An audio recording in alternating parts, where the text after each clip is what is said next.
I would like to call this regular meeting of the Board of Education to order. The next Board of Education meeting is Tuesday, September 9th at 7:30 PM.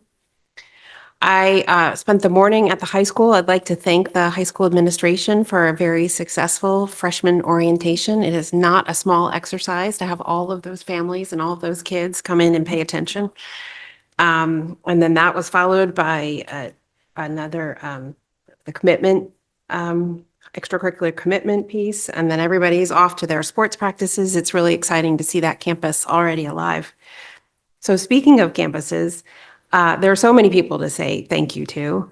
And the other folks who have been really busy on campuses are the construction and facilities folks who've been working at Henley Homes and Royal. So thank you to them for their hard work. We are so excited that those schools will be ready for students and that there'll be new portions in each of those three schools that students will get to enjoy starting tomorrow. And of course, in addition to facilities, are all the people who have been working, some through the summer and some for the past 10 days or so, but our central office, our building administrators, our nurses, our paraprofessionals, our security professionals, and many, many others, our secretaries. So thank you. This is a large organization, and a lot of people come together to make it happen on behalf of our students. So thank you to everyone who's ready for tomorrow, including me, who's going to kick a few people out the door. Thank you to transportation, who'll get them all there. Tonight, we have a fairly short agenda. We'll spend some time doing a summer recap. Quite a bit happened this summer. We just talked about a little bit of it. And so the administration is going to walk us through that. We'll also go through our board goals, and we'll be talking about, you'll hear us talking about what the board will be focusing on this year. No big surprises there. As I said at convocation, governance and communication are two really big things that we'll be looking at. We're taking the opportunity that now that we have an interim in to really look at how we govern here at this board table, and how we communicate and how we support others in their communication. So we're really excited to be having those conversations this fall and on an ongoing basis. And thank you to my fellow board members, Joanna, Greg, Dave, Katie, Dennis, Robin, Sarah, and John, who spend so much time working on behalf of our schools. We're all grateful to each of you. And with that, I will turn it over to public comment. Good evening. For anybody in person or online who would like to participate in public comment, please approach the podium or use the raised hand icon and wait to be recognized. Please note that you have up to 3 minutes to comment. State your name and address for the record. We have no raised hands at this time. Okay. And with that, I'll turn it over to you, Dr. Byrne. Thank you for being here to kick off your first school year here in Darien, although certainly not your first school year. Thank you very much. Good evening, and thank you for joining us for the August 26th Board of Education meeting. My report will be brief tonight as we have a presentation about the extensive summer work we've done in our recap shortly. Teachers reported last Thursday for their start of the school year, and we held convocation on Friday at Darien High School. Many thanks to all from the board who were able to attend, and the first selectman, John Zagrodzky, who joined us as well. Our faculty, staff, and administrators are all very excited for the start of the new year. I'd like to acknowledge our custodial, technology, and facilities departments for their extraordinary efforts, specifically in getting us ready for the start of school, with an extra note of thanks for the crews at Henley, Homes, and Royal, who navigated major construction this summer. Earlier today, I was interviewed on WICC Radio 95.9, which I thought was a rock and roll station, but is not anymore, for a back to school segment. Actually, it was interesting. They found us because my welcome back letter became an article in the local Hearst newspapers. They just turned it into an article. It was a very positive article, and Melissa in the morning reached out yesterday and said they'd love to have me on. I had a chance. I shared it with the board earlier today. I will be sharing it with the community, but it was nice to be a guest, and I had a chance to talk about the really good work happening here across the spectrum in Darien. And tomorrow morning, we will welcome students back for the start of the 25-26 school year. I look forward to welcoming students at all of our schools over the first days of school. High school first thing tomorrow. Each day I'll be at a school for arrival and another for dismissal, having the chance to attend arrival and dismissal at every school in the first few days. Earlier today, we discovered a communication error with our transportation routing software in Aspen, where some bus assignments are not correctly reflecting in Aspen. Everyone is able to see their actual bus route, but some details are lacking for the families of approximately 34 students, and we've been in contact with all of those families. The drivers will stop and pick up all students on the run, even if they're not showing on their ride sheet. And we'll do this, obviously, we always do this for the first few weeks of school, but we're going to continue this and hopefully get this resolved in the next day or so. And as soon as we have that Aspen update and that communication fix, I will let you know. And just on a community note, big event, the Darien Police Department will celebrate its 100th anniversary during its open house event, Saturday, September 6th from 11 a.m. to 3 p.m. at police headquarters at 25 Hecker Avenue. Attendees will be able to see a K-9 demo, a SWAT demo, and other specialized unit demonstrations. Additionally, there will be department tours, a child safety seat clinic, chance to meet Darien police officers, exploring patrol cars, and much more. And pizza by Antonio's Italian Bistro will be provided. So big family event coming up on September 6th. And that concludes my report for this evening. Thank you so much. We appreciate that. With that, we'll take the approval of the minutes. May I have a motion to approve the following, the minutes of the special meetings held on July 22nd, 2025. That is Joanna, seconded by Dennis. All those in favor? That is unanimous. Thank you. Okay, and we'll move on to the summer recap presentation, which will include curriculum and instruction, special education and student services, facilities, human resources, and enrollment. Dr. Byrne. Excellent. Well, thank you so much. So we're trying something new this year. There were a number of presentations over the first few meetings of the board year. And what we've done is combine them into one big celebratory summer recap.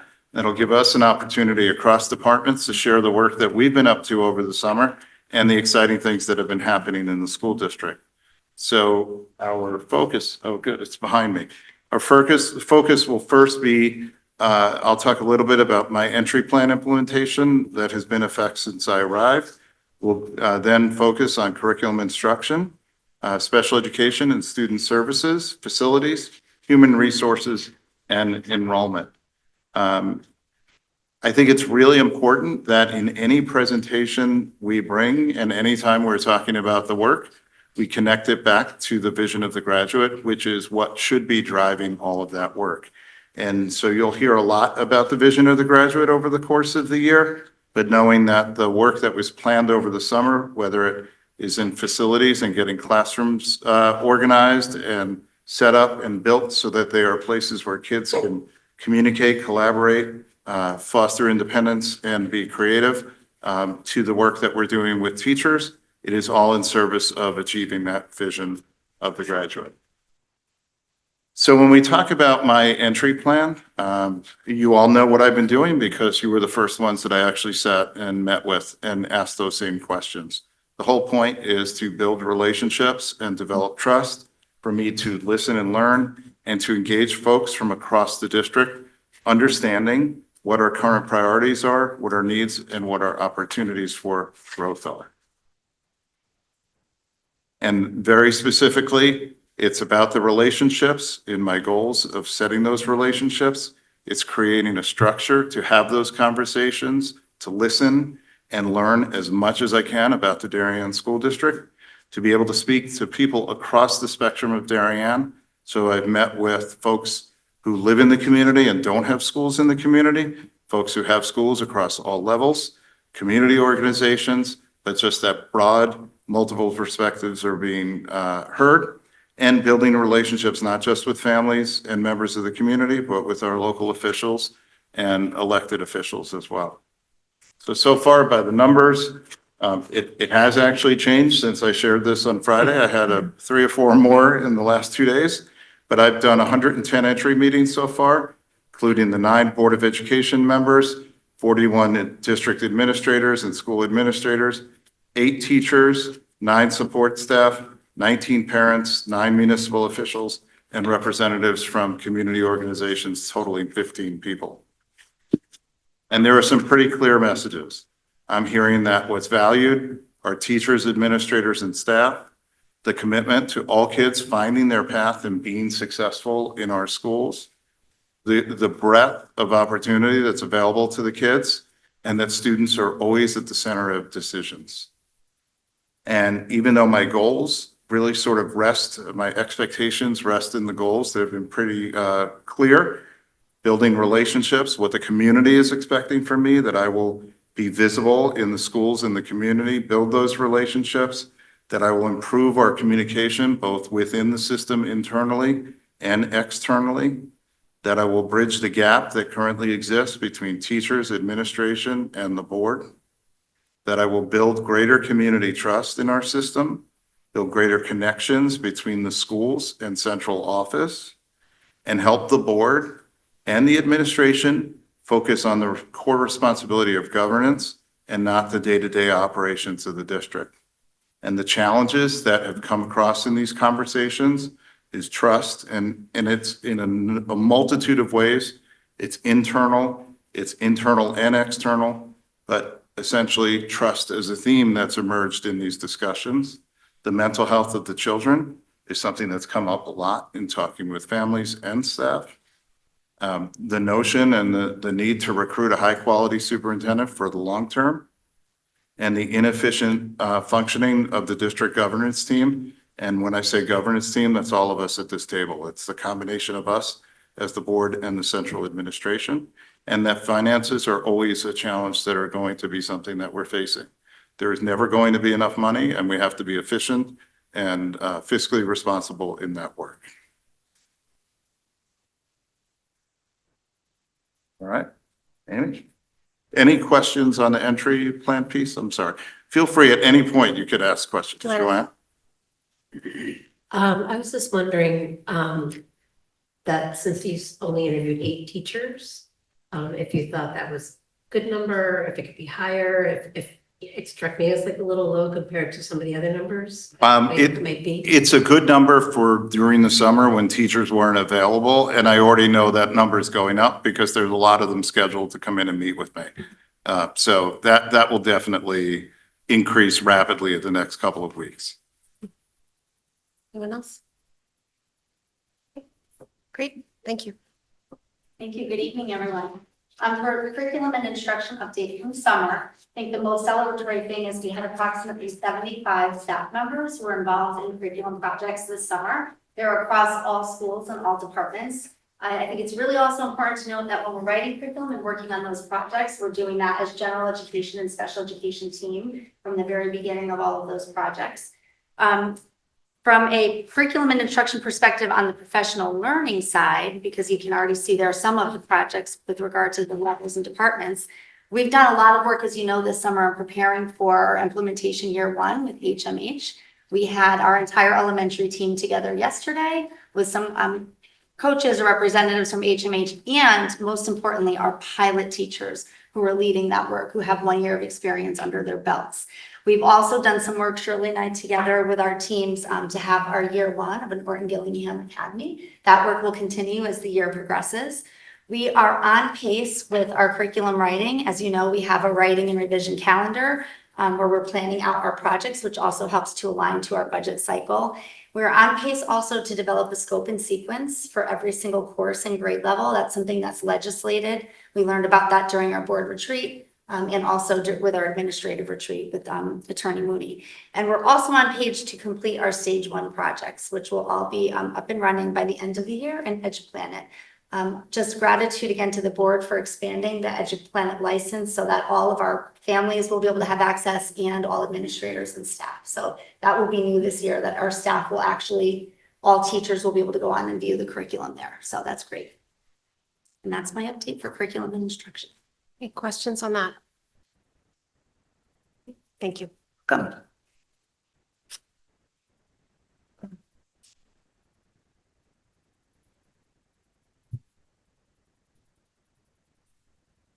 I always look excited about explaining that ESY actually is fun. We've already proven the premise that school can be fun in the summer. I just want to acknowledge and thank all the special education and general education staff that work with us on ESY, the administrators, the related service providers, the paraeducators, the Department of Transportation and those bus drivers who are out there every morning greeting families and children. So just a special thank to all their indefatigable efforts and successes. As you can see from the first line in terms of enrollment, it is consistent over the years, K through 12 extended school year. You'll note that there's always more recommendations than students who attend. It's usually about 100 in the differentiating. That's very often because students and families choose to do vacation or have summer plans or other activities they do or camps. So that's been consistent year over year. But as you can see, our attendance is almost identical year to year in the K through 12 plus. ELP, and you might ask the question, why are the recommendations much closer to the actual attendance in ELP? ELP often is seen as a 12-month program. Students who are involved in those developing classes very often attend and look at it as a 12-month program. For the highlights, if you just to note that the left side of the ELP staffing, that's been consistent also, and you can see the number of different providers in terms of from paraeducators through related service providers. One notion to look at also, or notation, is that this year on the K through 12 staffing at DHS, you may see there are more members in different disciplines, more SLPs that are there this year, more PTs, and some more psychologists. The reason for it over the years is some of our providers have asked to work 3 days a week instead of 5 days a week. They have other obligations in family and working all year. So we're fortunate that we had more providers in order to fill all of our recommendations for students. In our survey that was answered by parents, if you notice, what was notable is that in our update, we really have been more successful in our ESY schedules coming out and being easier to understand in the new format. We've been very successful, and again, shout out to our transportation department for pickup and drop off at consistent times, and families also responded all in the 90 percentiles of how much they appreciated the information that was received in a timely manner. Thank you. Questions about ESY? Okay, thank you.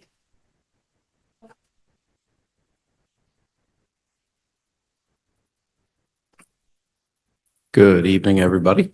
In the facilities world, we can summarize this past summer in 2 words, and that would be teamwork and effort. We received a tremendous amount of both, and I just wanted to say a quick thank you not only to our HHR construction team, O&G, AP, but our in-house custodians, maintenance staff, my assistant director, Nestor Aparicio. We worked really hard this summer to accomplish a lot in the capital world as well. Every building was touched on some level of construction or renovation. Some projects, as you can see from the memo, are still ongoing, while others are completed in their entirety. And with that, I'll take any questions you might have. Questions for facilities? Dennis?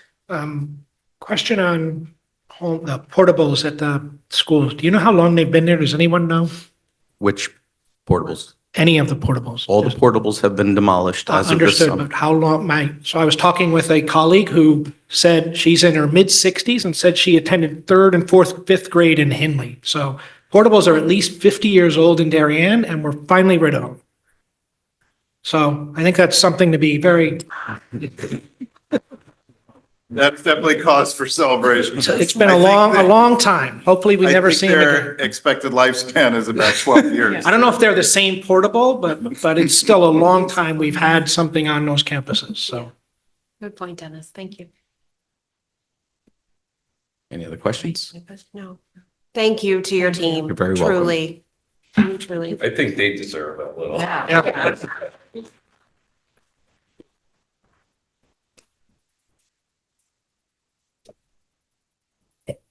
So we had only 33 certified staff openings, 33 teacher openings, which is the lowest by half since I've been here. This is my 11th year. So we're Can you doing. say that again? Yes, I will. I will. Please. It's lower by more than half than I've seen in any of the 11 years that I've been here. So we've been up in the 70s and the 60s. The bad news is that there is a teacher shortage. We were able to fill most of those positions. You can see on the update that we did interview a special education teacher yesterday. That was not successful. applicant. The chorus teacher was, and we're very excited. He's going to be a great addition to the staff. I do want to mention that two of the positions at the high school, a special education teacher and a math teacher, are being covered internally by our staff taking an extra class, and we are so grateful. That's a big ask of them, but they stepped up so that we didn't have to settle. And then paraprofessionals. So what happened was recently we had a lot of paras who had been here 20, 30 years retire. And so now it's starting to churn a little bit. So we had more para openings this year, but we are staffed with the exception of one at this point. Okay, questions for HR? Okay. Enrollment, is that you, Rich? Yep. So overall enrollment is 4,493 students. We're down slightly by 29 students from last year. Since July, we have two section changes. We did break Holmes kindergarten and then Tokenique in fourth grade. So we have a total of 108 sections going into the school. And can you walk us through the budget piece of that? So we budgeted 107 sections, and so we are one section over. So at the Finance Committee in September, we'll bring a recommended transfer to cover that. We do have savings in other places, so we'll be able to cover that shortfall full. Thank you. Okay, any questions about enrollment numbers?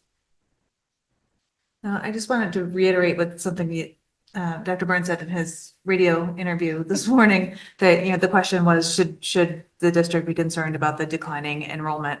If you just reiterate what you said, because there's been some, media coverage of Yeah. our declining enrollment. I would say that the headline of that article was quite striking, but it wasn't reflective of the actual numbers. There is a tremendous amount of turn that happens and unpredictability with enrollment pieces. To me, in looking at our numbers and looking at them over the last number of years, there aren't patterns that say there's something awry. People move in, people move out, people decide to go to private school for a variety of reasons. And that's just something that occurs in school districts everywhere. Being within 30, Rich said 29, I thought it was 25, 29, somewhere around there. That's a pretty respectable number. And I will say that demographic studies, as I'm sure you've all scratched your head and wondered when they've been presented in the past, you might as well bring a magic 8-ball and use that to do your demographic studies, because in communities like Darien, the birth rate is inconsequential when you're predicting school enrollments. And the real estate market fluctuations have tremendous impact on whether or not you have people coming and going. And what I said this morning in my interview is these numbers change all the time. So, people don't buy and sell houses on the school district cycle.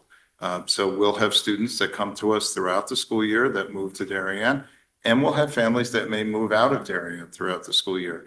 And it's certainly something we will monitor carefully. And if at any point we think that there is something that's concerning, we'll certainly be talking about that publicly. But there's really nothing that concerns me in the numbers. Everyone I've talked to is excited about being in Darien, excited about having the kids back at school. And I think it's a great place for us to be at this moment in time. Thank you. Anyone else? No? Okay, great. Thank you very much. All right. Thank you for the recap. It's nice to have all of that consolidated into one presentation. Further discussion and possible action on 25-26 Board of Education goals. This is just an update on what we received before. The only thing that I think we could consider, we already have 5 goals, which is typically enough, but we've talked about governance being something that we want to take a look at, the number of meetings, Greg, some of the length of some of the meetings that we've talked about. So what we focus on. So we could also add a 6th goal, just specifically focusing on governance if we had any interest in that. So I would say if the board feels that's of interest, say yay or nay. But regardless, we're here to just agree to at least these 5 goals. If we want to add a 6th, we can.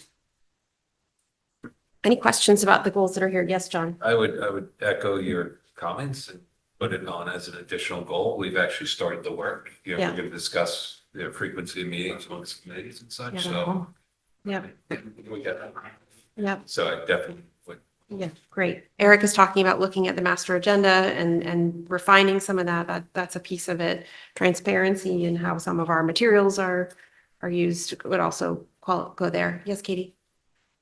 Thank you. When I was reviewing these goals, I had a similar thought, just in thinking about what do we as a board want to accomplish in the next year? And I wondered if that couldn't be captured in goal 5, and maybe it's better to separate it. Maybe it's a rewording of it. But I kind of read goal 5 in particular as like, just the board improving its own work, right? So some of that is relations, some of that, I think if we take a closer look at how we operate and how we can improve, some of those other things will come along naturally. So I'm fine with adding it as a separate one, or lumping it and maybe altering 5. Great, thank you. All right. Dave? Yeah, I would echo John and Katie. I'm all for looking at it, whether it's goal 6 or whether it's the bullet point 3 of number 5, either way. But yeah, I think we should definitely take up the work this year. Okay, great. So this will come back to us next meeting then. We won't vote on it tonight with an addition. Right. Thank you, everyone, for taking a look at it.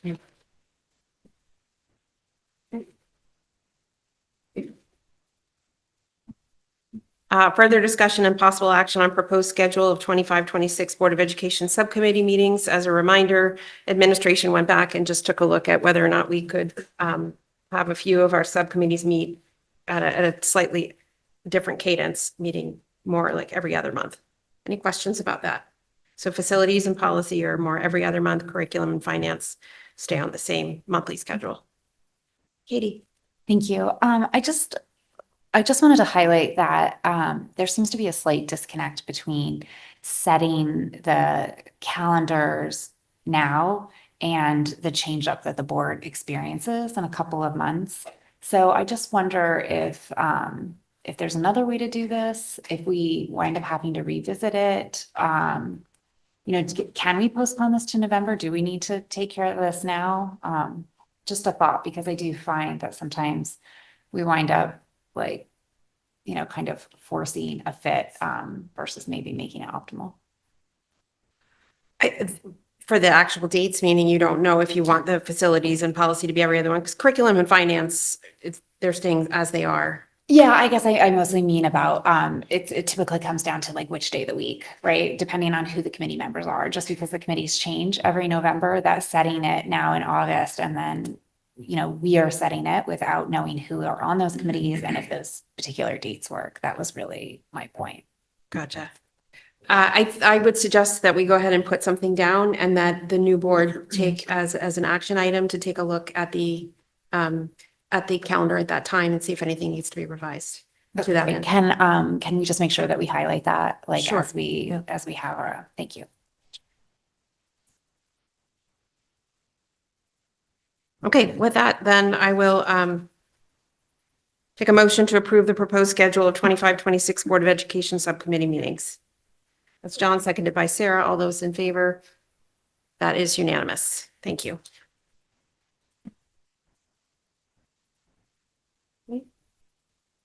Discussion of June 2025 and year-end financial report and possible action on proposed budget transfer. Rich? So this is the year-end unaudited financials for fiscal year 25. We did end the year with a positive balance of $590,625. That actually should be reversed. $523,000 was related to special education, $67,000 related to general education. I did want to note that if we did not receive the $40 million additional appropriation to excess costs, we would have ended the year with a $62,000 positive balance. So that really is what drove the difference between where we ended and what you see now. On the next slide, salaries did end with a positive $56,656. We did have salary savings of just over $22,000. Curriculum writing was a positive balance of $19,000. Then we had some small savings in substitutes, ESY, and facility overtime. Moving to operating, out of district tuition stayed at that positive balance. We were tracking at $281,000. Accumulation of a variety of operating accounts like textbooks, office supplies, teaching supplies, consumables ended up with just under $18,000 as a positive balance. And then legal fees, primarily special ed legal fees, ended the year with a positive balance of $15,000. And then textbooks were a positive $7,700. Moving to fixed, we ended the year with a positive balance of $20,000. We did have a little bit of positive balance in electric for $13,000 and a little bit in water. And then payroll taxes were slightly better than anticipated by about $5,000. And then workers' comp and insurance by less than $1,000 each. Moving forward to equipment, we were under budget by just over $1,000. Classroom equipment was a cumulative $955 and assistive technology $68. And then finally, in revenue, we ended the year with a positive balance of $190,000. And again, the bulk of that was excess cost related. And again, that was due to the additional appropriation of $40 million. And then we had some shortfalls of field advertising, Medicaid, rentals, and then ELP tuition that we talked about previously. And then overall, there are no transfers for approval to end the year. Any questions? Joanna? Oh, well, my first question is, are we getting the same report when we have the finance committee meeting? Because I had like smaller nitty gritty questions that would normally ask only in that context. This is it. Okay. So I was just wondering why you thought the building and field rentals fell short of expectations. So a lot of what we rent for field and building depends on the number of participants that we have. And so we assume a certain amount of participants are going to be there, whether it's for specific field rental, that fell short a little bit. Then building rentals, it depends on the amount of hours that they use, primarily at the high school auditorium. So if we thought it was going to be 6 and it ended up 4, we'll collect a little bit less. That's primarily why we were short. Go another one. I also wanted to inquire about the curriculum writing. We seem to have a significant amount of savings there. I was wondering if something changed in your plan or how that could be captured in the future when we're budgeting. So part of that might have also been because we had turnover with 2 or 3 positions in that department. So the department chairs who developed those budgets were not the department chairs who were executing that work during the course of this school year. So that was a little bit different. Another strategy that we're using is to actually write curriculum throughout the year instead of just trying to cram it into those summer months. That's more effective, I think, not only from a budgetary perspective, but also so we can ensure that the quality of the work coming in is closely monitored and that we're, with administrative close eye on things, what the curriculum looks like before it's finalized. Thank you. You're welcome. That's it. Okay, John? Rich, when you look at the May to June close, and it was a $64,000 difference, can you comp that versus previous years? I mean, was that more or less? I know last fiscal year, the previous fiscal year, we closed the books a little early because of budget pressures, but maybe just put it in context. So we were much closer in terms of what our forecast was than we've been in the past. I mean, $60,000 on $120 million is pretty negligible. And it really came down to curriculum writing and utilities were 40 grand of that $60,000 change. And then everything else was pretty small. Okay, thank you. Great. Thank you, Rich. All right.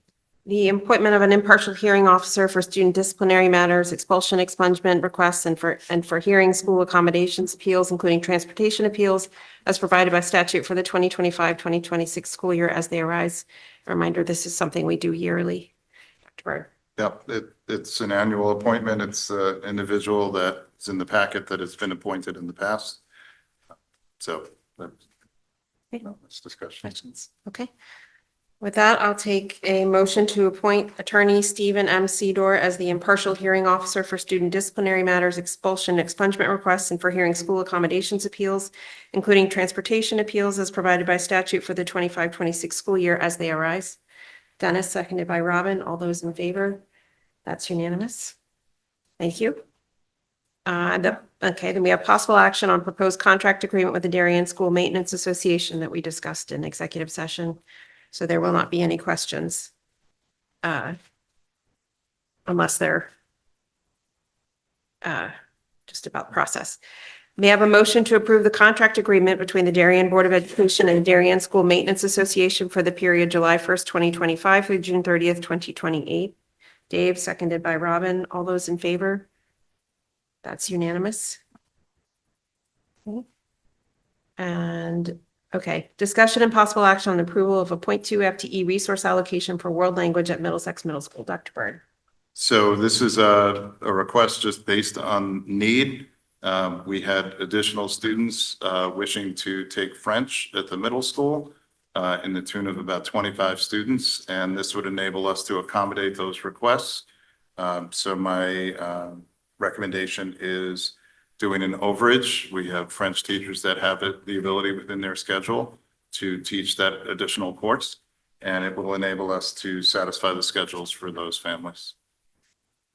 Okay, and can you give a little bit of context about how we ended up here? We certainly, I would imagine, somebody can disagree. I would imagine we're happy to fill student need, but it's just helpful to understand. Yeah, I don't know a ton of there was some discussion in the spring about this potentially happening, and then as the schedules were finalized last week, it was brought to my attention that we had some families that were reaching out. They were concerned. They wanted their children to hopefully get their preferred language. I had multiple conversations with Kate in the counseling department and Amy, and the reality is it was a simple fix that the budgetary implications and talking with Rich are something we could navigate. Great. And it was really just communication with the families, and frankly, the communication has been well received and much appreciation in trying to make that work. Great. And part of it's because, why? Because we now have 3 languages at the middle school, and so it's a little bit more. Is that what's going on? Yeah, with Mandarin, Spanish, and French. Okay, Does that mean there's an overage or, underage of another language where there's somebody teaching? Well, what you will typically see is lower numbers in Mandarin. And that's something we have to certainly monitor and keep an eye on, because it is a very, very challenging language to learn.